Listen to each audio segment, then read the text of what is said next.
I wanted to talk today about a Health Canada report that came out just a few weeks ago. The difference between best before and expiration dates. And I know in our household, you know, if that date on the milk comes up, no one's going to drink it. Yeah, and most people won't. I think for most products, however, you just use your common sense. And I use yogurt, for example, long beyond the expiration date. And I don't think I've ever tasted yogurt that didn't. The question is, do you grow something toxic in this stuff or not? If it's just going to spoil and make you feel a little bit, or taste bad, it doesn't matter. If it's going to make you sick, well, obviously it matters. And if it's going to make you sick with a really bad illness, that's really going to matter.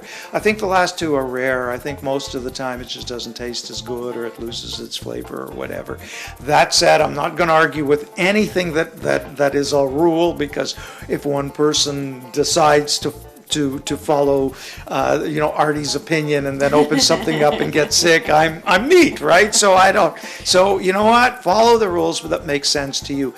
Cheese, for example, is. I once remember reading that even if you scrape the fungus off the cheese, you still shouldn't eat it. Well, you know what?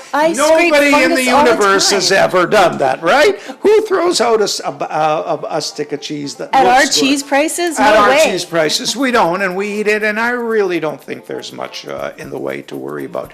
That said, there was a report just this week. We're recording this in sort of middle of March, or towards the end of March. There was a report last week from the US FDA that the number of foodborne illnesses has increased dramatically. Mostly that's because I think, we're getting a lot better at charting these things. You know, if somebody gets sick in yak, for example, now, we know about it because of the way information gets transmitted. Secondly, a lot more is getting reported to the authorities, which is another good thing. So it's not just media-driven and information-driven. But the third thing is we're importing a lot of our foods. They were really concerned about that, and we don't have the same strict rules they don't have the same strict rules in some of the countries where we get this stuff that they do here. Also, but just if you read the news, there's been a increase in the number of E. coli infections. People are eating food differently than they used to. The thing that I would tell people about food, getting it from farmers, where perhaps there isn't as much control over the cleanliness, or I shouldn't even say that. It's different. We're getting things in a different way. The rule for people is, look, you want to eat well, you want to eat healthy. Buying from farmers markets, which I do all the time, and I have absolutely no idea what they're doing with the food before. It is so wonderful. It is so fresh. If you can afford it, it's a fantastic way to get your food. Use your common sense. When you get it home, clean it as well as you can. Clean your surfaces as well as you can. Clean your hands as well as you can. I think you'll stay out of trouble that way. You raised a whole new topic. Can I call you Artie? Oh, you don't know what I've been called in my time. It's Dr. Randine Neal, I think, started calling me Dr. Art on Global about 6 or 7 years. I'd never called myself Dr. Art. My patients all called me Artie or Art.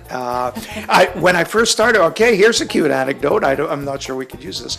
No, it's not. It's not dirty. No, it's just, it's got nothing to do with food. It's totally clean. But when I first started in practice, nobody was called by their first name. And I actually... So it would have been Dr. Hister? Oh, absolutely, very much. But I worked in the free clinic. That was my first real job here. And my patients just started calling me Art. And I remember one time I got a note from the college about something about whether I was comfortable with that. I said, well, I'm walking around in cutoffs and a ponytail. Ponytail? Oh, I was the ugliest doctor you've ever seen. Can I see photos of that? No, they've totally been destroyed. I want your wife's number. It was a different era.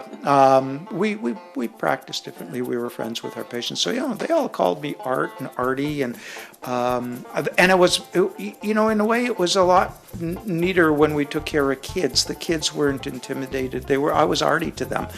And some of them, what's really interesting now, they're adults, and they would, as they were growing up, they would stay in touch and be friends, and they'd drive by and they'd tell you about their family. It's a different way of practicing now. I'm not criticizing it. We just entered a much less, I think, personal era that way, and maybe that's the way it has to go. Yeah, that's all right.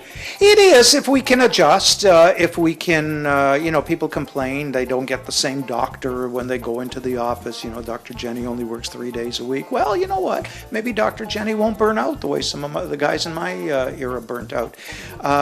We learn, we shape the structures, the organizations, our needs. We shape them to what we can deal with and what we need. So people will adjust. My patients all bitch. It's not how it used to be. Well, yes, neither are you, for crying out loud. You're gray, you're old, it's different. I think we move on, and there's no point in complaining. We have to adjust. I learned to practice in a different world, and I'm learning to adjust to this one. So there's no expiration date on calling you Artie. Just to bring it. Well, yeah, there will be an expiration date on that, I'm afraid. But I hope I'm still best before. Exactly. But you never know. You can't tell. No, it's not yet. I haven't begun to lose it, I think, yet. It'll happen. Well, thanks for your thoughts on this topic. My pleasure.